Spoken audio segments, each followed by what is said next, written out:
Speaking of being on all hours of the day, you know how I have OLEDed my life? Have I talked about that on the WAN show at all? Yes. Okay, so my whole life is OLED now. I'm using an Aorus F whatever it is, 48-inch gaming monitor at home. I am running an LG GX, or G10, excuse me, a G10 77-inch in my living room. And at work, I'm using a C10. Is it C10 or C1? Can't remember. It's one of LG's C series TVs, the 48-inch. Okay. My display at work, because I typically work with, I have that, actually, do you even need the thing? No, you don't. You don't need a power toy for it unless I've also installed it at home. So I typically manage my windows in 4 quadrants. So I'll have my Microsoft Teams up here. I'll have my browser that usually has Trello open up here. I'll usually have my sheet or something I'm cross-referencing, like my sheet of video ideas over here, and then I'll have like my email over here. Oops, over here, and then I'll have my email over here. So I've got this routine. Well, if there's anything that OLEDs don't like, it's routine, mostly static content for hours and hours a day. And even though I've only been using it for, I don't know, 1 to 2 months as a desktop display, I already have very, very noticeable like lines down the middle vertically and then across the middle horizontally. Oh man, I need my AC to turn on. There we go. So what I'm kind of wondering is, ladies and gentlemen, should we turn that into a video?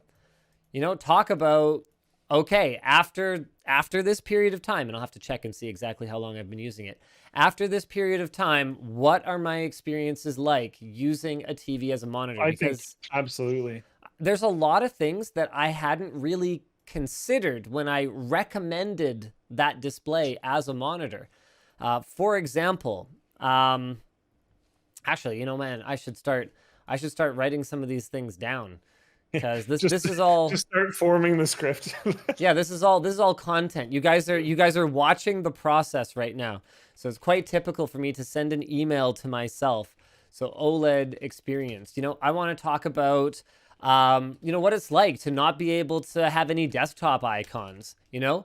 No wallpaper. Like I'm a no wallpaper man now. I've just hiding the taskbar.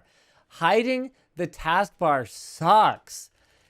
And not because there's anything wrong with just moving your mouse down, but because window management tends to be really annoying when you have the taskbar hidden.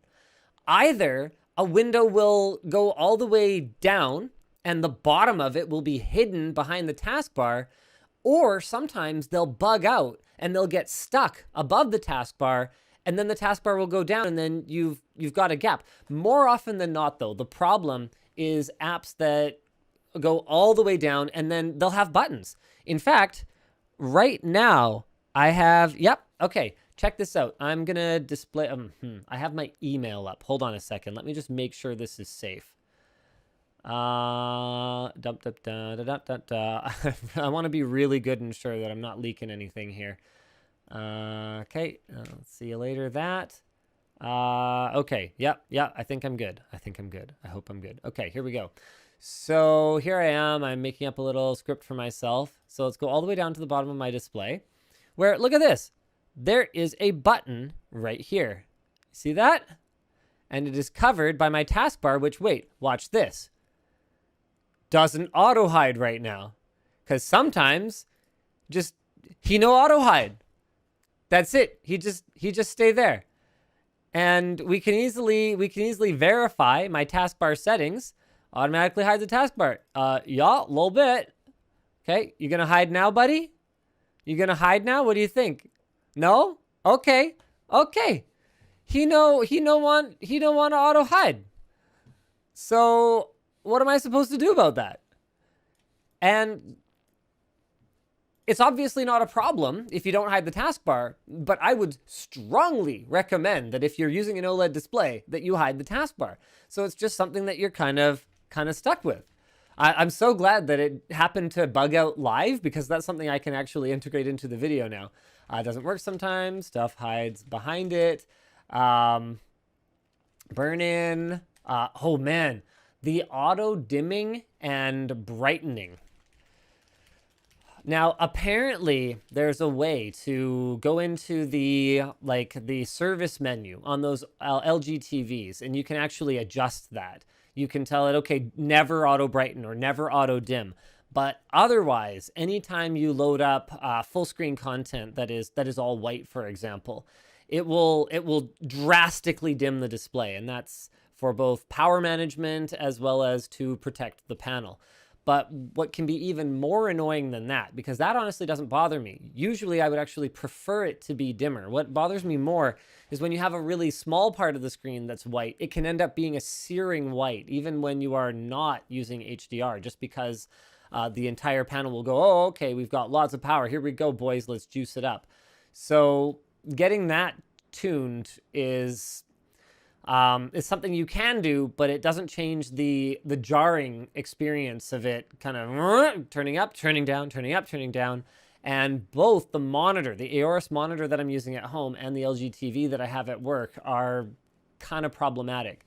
Now, neither of them are problematic enough that I'm anywhere near swapping them out for a conventional display, but the burn-in is a big problem. I've been gaming a little bit more lately, and I've noticed that in the behind my crosshair, I'll have this larger crosshair all the way along the display, and it's If not the that's best. accurate, that could maybe help with no scoping. Oh yeah, thanks for that, Luke. That's what I want. You're getting a gaming advantage. I want to destroy a several couple $1,000 display just so that I can have a baked-in look like a pro. crosshair.